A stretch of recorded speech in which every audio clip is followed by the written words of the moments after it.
Just get my.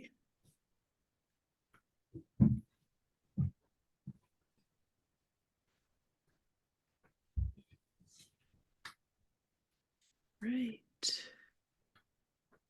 You can see that, John, right? It's got my slide. Okay, perfect. All right. Well, thank you all for coming. So I am talking a little bit about this past fall's reading group. So the Small Teaching, the second edition by James Lang, the Everyday Lessons from the Science of Learning.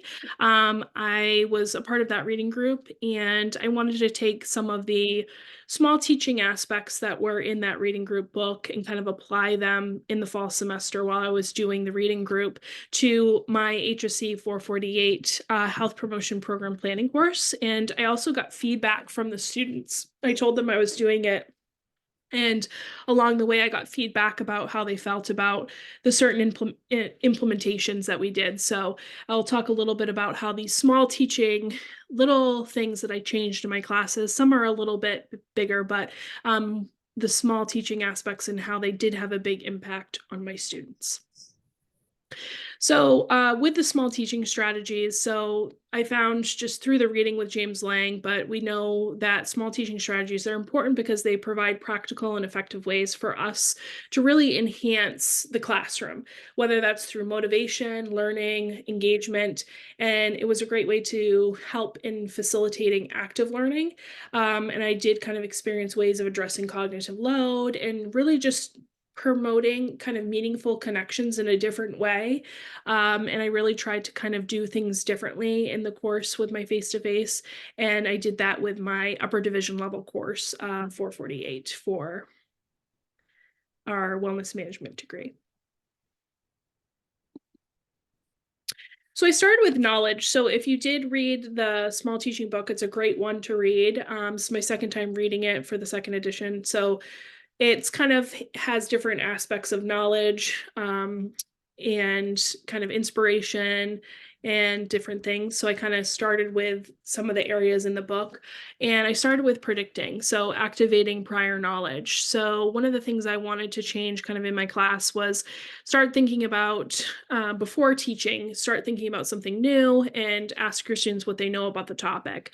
So I did this kind of on the first day of class. I wanted to really assess students' current state of knowledge.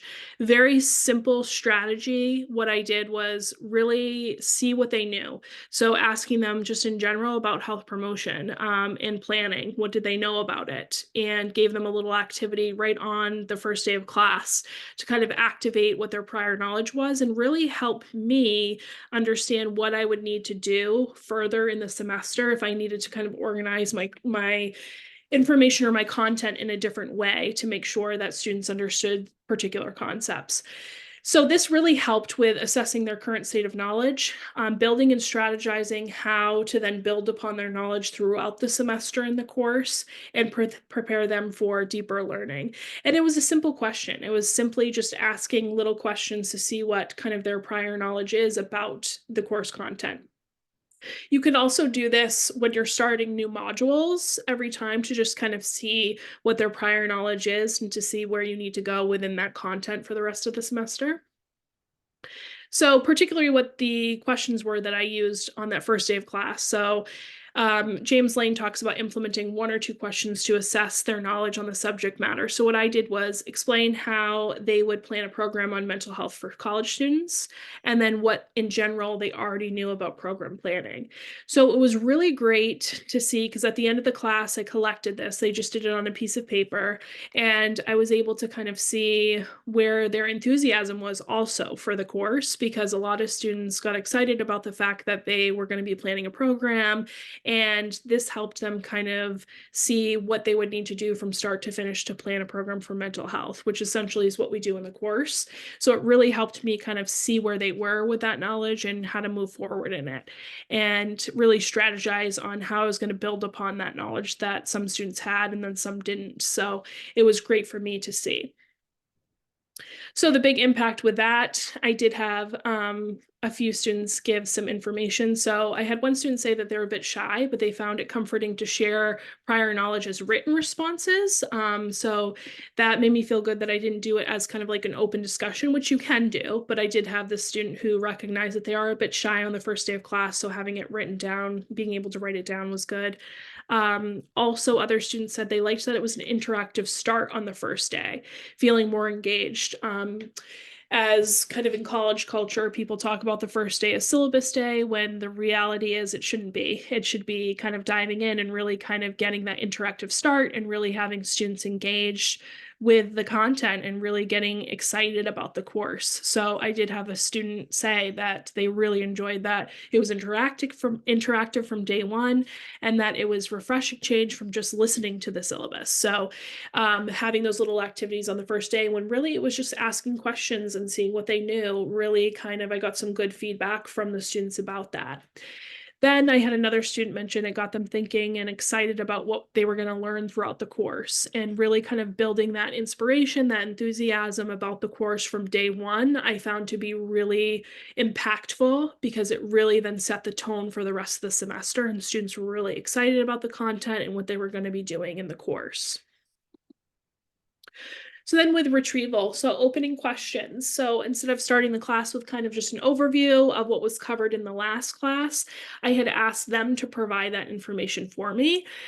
So that's another little small thing I did to kind of change in the beginning. So making learning more kind of effortful and challenging. It helps kind of pave the way for their memories and strengthen and improve, and also helped with long-term mastery of knowledge. I really saw that students were able to see, okay, I know that we're going to have opening questions every time we start a new module about past information. And they really started to show that they had mastery of the content. And it was a great way to kind of help them with those retrieval practices. And it was something simple that I did, and I tried to make it a little bit fun for the students. What I did was a Plinko board activity. I actually have a Plinko board, I have a spin wheel and things like that in my class. So with the Plinko board activity, they actually, each student was able to come up, and I rotated every time we did this with a module, that there was a certain set of students that would do the Plinko board activity, and there was questions, and then they could use kind of everyone in the class to help them if they needed. But it was kind of a game where it asked various questions related to past module course content. And they were kind of simple questions. Sometimes they could be, can, anyone remind me of what we talked about in class on Monday? Or how about what we were working on last week? And with this activity, I kind of had a PowerPoint to help me with exactly what questions, as you'll see here. And there was different levels. So if if the Plinko went to, number 5, these were some of the questions about community immunization rates, and as a health educator, explain why or why not the program should be created. So this was to go to look back on the past content of chapter 2 that we were doing with the text. And it was a great way for them to get excited and really kind of describe what program ownership meant and just really kind of get into that content. But I made it fun and kind of a Plinko board activity. So the students kind of liked that. Let me just make sure I'm still sharing the right thing there. So when you do open up a module, it can be really simple, the questions that you ask, but really kind of have the students do that retrieval of the prior course content. So that was really helpful to see where their knowledge lied. So some of the student feedback I got with the retrieval of just doing those opening questions and using that little Plinko board, a lot of students loved just the Plinko board activity. It made it fun right in the beginning of the class period. And I had a few students say I didn't expect this to actually be fun, that it gave a playful vibe to the classroom. And also having those questions tied to the game made it feel like they could take a risk and answer, and they weren't kind of afraid to do that. So that was something that I felt was really impactful there, was that students felt like, okay, it's okay if I get it wrong or whatever it is, because it's just, a way to kind of go back and kind of master the knowledge that we did from, the prior mini lecture and content. So online retrieval, I also did frequent quizzing to help with the retrieval practices too. So closing the module. So I would open with some of that past knowledge, and then closing the module, I had little mastery quizzes. And I actually had that in the online portal, even though this was a face-to-face course, I had those quizzes online in their Brightspace learning management system. And I had large test banks for those chapters and the content we were going over, which allowed for multiple quiz retakes, which essentially gave students new content each time that they're taking that mastery quiz. So it helped boost memory because each retake, constituted another instance for that retrieval practice. And I set time limits on that quiz because I know with AI and a lot of the different things, there can be a wide window to search internet for answers or things like that, which is also, I think, sometimes is okay too, because it's helping them kind of memorize or, also kind of get to really understand the content because they're taking it over and over again if they need to. But setting the time limits on the quiz helped kind of ensure that window of them, kind of mastering that knowledge. And also it provided immediate feedback. So immediately they could see what they got wrong, what chapter the content question was from, and where maybe they needed to go back and review. So that was a really important aspect. So kind of closing the module with that and then opening with review really helped with that retrieval practice. And boosting knowledge and confidence with the material for this course. I found that to be really helpful for the students. So the kind of that implementation here. So I had like the mastery quiz here. It had the overview of the quiz, kind of the instructions about how their highest grade was taken, but they had unlimited attempts to pass the quiz by the due date. So they could take it as many times as they wanted, and the highest score was their final score. And they had 20 minutes to do it each time. But it's open. I had it open, the entire, week so they could do it throughout that week in the process. And those correct and incorrect answers were shown after the due date. So for the feedback. So I kind of just outlined those instructions of what that mastery quiz looked like for my students. So some of the impact was the quizzes make me stay focused on the material. It's like a mini checkpoint. I had a lot of students say that they felt like it was a great way for them to see if they were actually getting the content.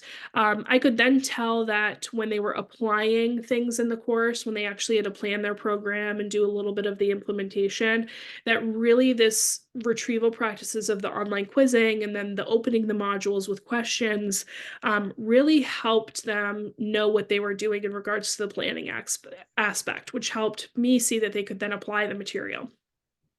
So, and a lot of students really said that the big impact for them was providing that immediate feedback, that they got to see exactly where they went wrong and how they needed to improve for the next time. I did have a student say the timed aspect gave a little bit of pressure, but they felt like it also helped them kind of with a skill of time management. So I felt like that was also still a positive, even though they mentioned kind of the time was a little bit of pressure. So interleaving, so staggering deadlines was something else that I applied from James Lang and really looked at ensuring students would benefit from the power of spaced learning. So we know that with staggering deadlines and quiz dates that reducing cramming, or it helps with reducing cramming and discouraging procrastination. It also helped distribute the workload more evenly throughout the semester, and allowed all of the students to progress kind of at their own pace, but ensuring that they had sufficient time to kind of grasp those concepts before we went on to the next set of material. So with those deadlines, I had different things. I had weekly assignments that were also consistent, but built upon each other in the weekly assignments they were due every week, a new topic covered, ensuring that they engaged with those tasks regularly. I had the bi-weekly quizzing that I mentioned with the mastery quizzes. So it kind of scheduled every 2 weeks. It aligned with the pace of the course content. So it gave students time to review, but also master the material before we moved on to the next assessment. So staggering those deadlines, it didn't feel like students, didn't have enough time to master that knowledge before they were on to the next one. Also with project milestones, I broke down our bigger project that they had, which was planning and then implementing a health promotion program on our campus into smaller milestones with a deadline of its own. So throughout the entire semester, each kind of weekly assignment was a project milestone. So they couldn't move on to the next assignment until they kind of mastered and completed successfully that first project milestone, which really was helpful for the students. And what they realized kind of at the end of the course was all of these project milestones helped them plan the program. So by the end of the semester, that final kind of cumulative project that they had was already pretty much complete because of each of those project milestones that they were completing. And then also with the discussion forums and participation, so there was regular due dates for some online discussion forums that encouraged kind of engagement and discussion throughout the course, both in person and also some questions online after quizzes and things like that. So some of that big impact that I noticed by implementing this small teaching aspect was that students really appreciated having the consistency of knowing when things were going to be due each week. So, for instance, they knew that there was always going to be a bi-weekly quiz. There was always going to be an assignment due every week that was like a project milestone, and breaking down kind of the health issue that they were working on, the final paper, into milestones was helpful because it made the project seem less overwhelming and gave them kind of a clear roadmap. So I did see that staggering and using that interleaving of staggering those deadlines really was helpful to their commitment to the course and also kind of motivating them to stay engaged with material, and have that communication with their peers in the class. So understanding. So looking at kind of moving on from knowledge and just having that knowledge, but understanding the material and kind of connecting it to bigger pictures. So I implemented something small here where I facilitated some connections. So I started to connect course material to current cultural events, whether in the news or how course content manifests itself on campus.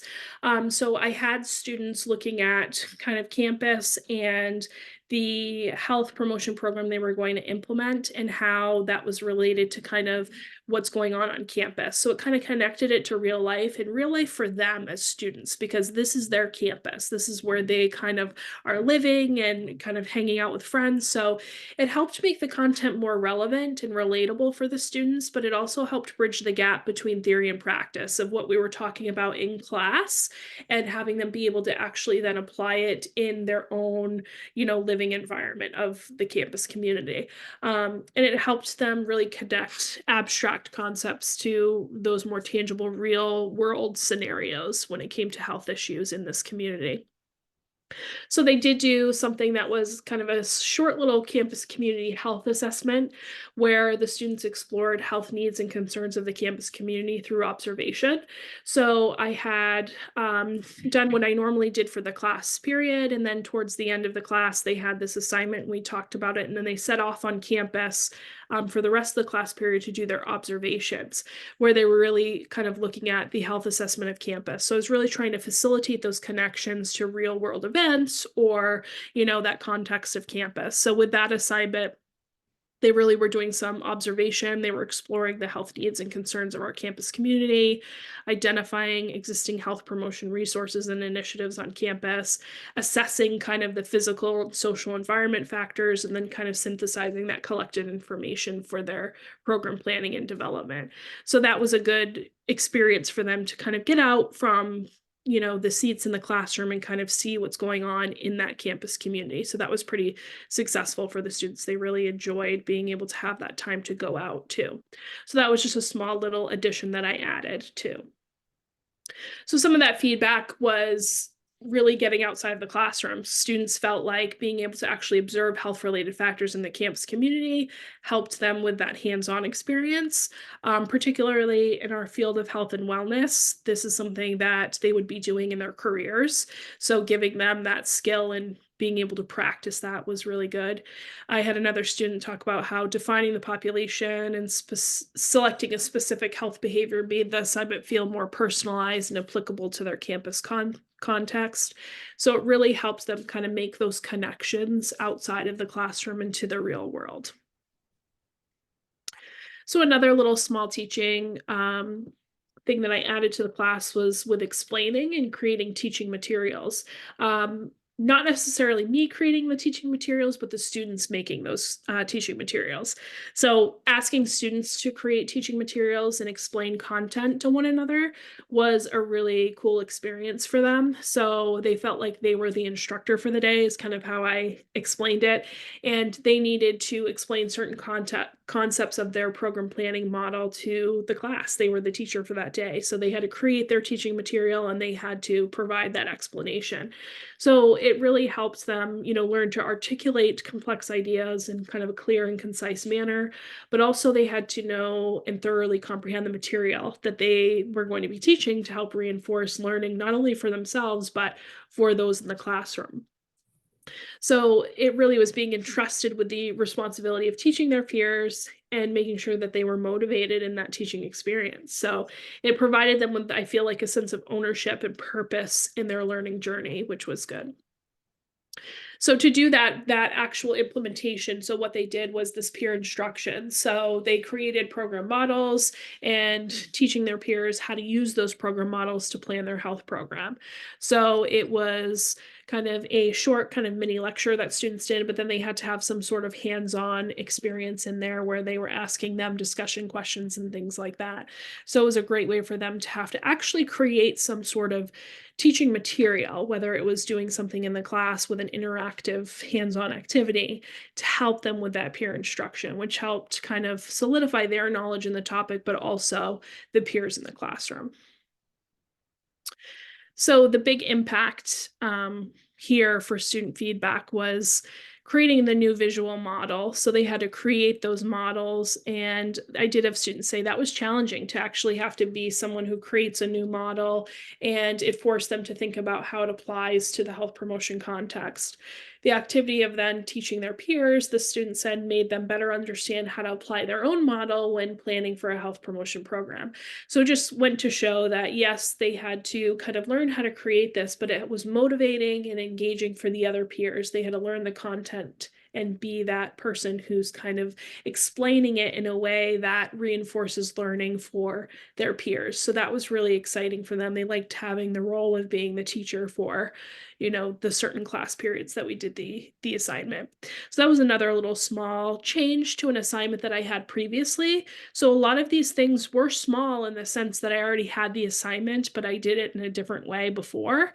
And I made little tweaks to where I could kind of align it with some of the evidence-based suggestions that James Lang had in small teaching. So with inspiration, this was a big one here. So belonging, valuing students' assets. So I really wanted to make sure with this upper division level class, because we do talk a lot about a lot of theory, we talk a lot about models and things like that. I wanted to make sure that students were engaged and they were inspired with this learning journey, because this is the first course in kind of our core upper division level classes. So it's the first one that they have to take that's the prereq to the rest of them. So I also wanted them to understand to value their own assets, their own strengths. So when we ask students to tell us about and put their assets to use, we're giving them concrete opportunities to remind themselves that they also belong. And James Lane talks about how this particularly reminds students of their academic strengths, what brought them into higher education, and it helps kind of with their drive and persistence within the course and just with their academics, and also kind of promotes a sense of belonging in the classroom. So I wanted to do an activity because this class has groups where they're planning a program. So I wanted them to really feel like they belonged in their group, and also for the group to understand what the strengths and assets were of each team member. So I had to kind of come up with something that was going to help with that kind of drive, persistence, but also that sense of belonging to show their strengths. So what I did was the spaghetti and marshmallow tower activity, which was a day where the students were able to meet their new group members, but also start to foster that sense of belonging in the group, because this was going to be one of their semester long projects and they were going to be working with these students for the semester. So I wanted to them to feel like they belonged, but also know that each one of their peers had a specific different type of asset or strength. So to do that, we did a little activity, the spaghetti and marshmallow tower activity, which, if you've heard it before, students get sticks of spaghetti. It looks like this, and they get marshmallows. You can use small marshmallows or big marshmallows, and they have about 10 to 15 minutes to build the tallest structure they can. And it has to be the tallest freestanding structure, supporting the marshmallows that are the highest at the time, or then the winner. So it was also a little bit competitive between the groups, but they had 10 to 15 minutes to then build.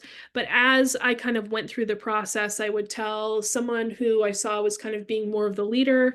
At the 5 minute mark, they could no longer speak, to kind of then foster some leadership from the other team members.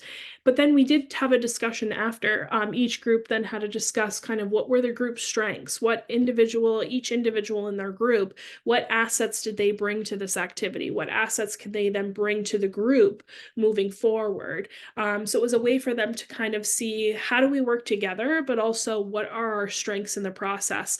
And what skills are we going to use from this activity for the rest of the semester in our planning process? So they also then looked at what were some of the obstacles that they faced, how they might overcome obstacles as a group in the future. And this really kind of opened up how they're going to work together leadership wise, but also fostered that sense of belonging, because they knew now what each group member, what their assets were, and where the group may need to kind of work or improve a little bit more in the future when doing certain activities. And a lot of students just liked the fact that they were creating tall structures with marshmallows and spaghetti, and had fun kind of just doing something different in the classroom, but really realizing, okay, so I'm actually good at, kind of being the leader, or maybe I'm actually good at being the person who's efficient with knowing how many resources we need to get this project done. So that was really a successful piece, and activity that I saw. So a lot of the students' feedback here was really good as well, because they kind of had fun with that activity. And I had students mention that this experience kind of enhanced time management skills. So they did have that 10 to 15 minutes with the structure. So it was beneficial for them, because they felt like it kind of reinforce time management skills, but also could help them in the future with meeting deadlines and future projects. So they kind of had a cumulative experience, I guess, with this activity because of the time management. Then other students had mentioned working on the spaghetti tower helped them with communication, and they felt like they were able to use a strength, which was their communication, to interact with peers. So again, it really helped with valuing their assets and that belongingness for that activity. So showing enthusiasm, so motivating. This was kind of one of my biggest goals out of the whole reading group, and kind of reading what James Lang had talked about with these everyday lessons, but showing enthusiasm for your discipline, whether it's for individual texts, problems, units, modules, and overall for our hope that our students will find them as fascinating as we do. So I really wanted to kind of build that connection with my students, but also enhance student motivation, encourage that love for learning around the content in my course, because I know that at some points with the theories and the models and things, it can be a little dry. So I wanted to really kind of show them how much I love the content, how I love the discipline, and do that in kind of an exciting and motivating way for them. So I started to get a little bit creative in things that I would normally do for assignments, and just add little things that James Lang talked about in the book to really kind of help with those connections and motivations for the students. So during the fall in October, I did a little health promotion program planning pumpkin carving contest to kind of show enthusiasm and motivation. Now, interestingly enough, the carving contest was about the group's program. So the program that they were going to implement on campus with a specific health issue. The carving contest was that they were creating this pumpkin as kind of a marketing strategy for their program. So they got really into it. They were really enthusiastic about it. And I'll show the picture here. They came up with, I think you guys can see that.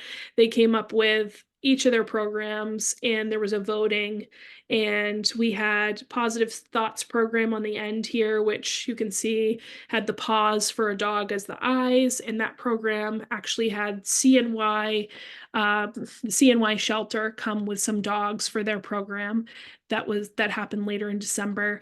Muscle Mayhem, test your strength. They had kind of the bicep there flexing. They had a program that was about physical activity and kind of getting up and moving instead of sedentary lifestyle. Then we had the Get Fit, Get Bouncy bubble ball adventure. They have the little dumbbell here. They had those bubble ball suits for this program they implemented, and they did different physical activities. Then this pumpkin here was positivity workshop, animal assisted mental wellness, and they have the dog that they carved out there. Then we have mix up your nutrition, where we have this pumpkin here where they had the painting of the lemons and the strawberries. And then we had on this end, we had Color Campus, which was a little ghost who's painting. That was an art therapy program. So it was a way to kind of just motivate them and get them excited about the implementations of their programs. And we did it in another little competitive way, where they were able to do kind of for the fall. I got the small pumpkins and I had them kind of get creative. And this was also a marketing strategy because everyone who came up would see on the cards that there was different, an explanation of the mission of their program, but also when it was going to be implemented. So that was another little fun activity just to show that enthusiasm about how excited I was about their programs, but also a way for them to show, the campus community. And then we had the little box in the back where there was like voting on, what was the best pumpkin for the best program type of thing. So that was another great kind of motivating aspect for them. So the feedback for this one was really great too, because, adding kind of the creativity they really liked in this process. So they had mentioned my enthusiasm. They said Dr. Harris's enthusiasm for our programs and the carving contest kind of fueled their own excitement. Their group was able to then express themselves as well as explain what their health promotion program was. So overall, kind of that was success with, success for me showing my enthusiasm about the content and about the activities, but also help motivating them with their program aspects too. So overall, those were just some of the small little teaching aspects that I added through the book here that we read for the fall semester. So with small teaching everyday lessons from the science of learning. And one thing I'll note is that there's a lot of power in just doing small changes in your courses. And it didn't take me a lot of time to kind of come up with these things or do little changes. You'll notice the beginning of the presentation, I talked about small things, just asking opening questions to assess knowledge, right? Coming up with like one question in the beginning of the course is just a really small thing that you can do to kind of change the way that you're instructing and really kind of help, with that active learning and engagement in your classroom. Some of the ones I did towards the end, I started to kind of create more kind of creative or enthusiastic ways to kind of motivate the students, but it was based off of an assignment I already had. So I made little changes or small tweaks there to really get students going and excited about kind of their journey in learning. But I found overall that using these techniques, they didn't take me too much more out of the time frame of what I was doing anyway. And they really helped with a big impact. I saw it also in my course evaluations. The feedback that I got myself that I was asking for students, that was something that was really important, was students having the opportunity to give feedback about each of these little techniques that I was implementing. They liked doing that. They liked to give me kind of their feedback to see what changes were going to come, and they liked to know that I was taking their voice into consideration in the classroom. So that was really helpful in the process as well. But any questions? Great. Well, hopefully that was helpful. Any kind of small changes you want to do, but the reading groups are really great with those strategies, especially the book with James Lang. So it was helpful to kind of guide me in new things that I was doing for this fall semester too. So thank you so much.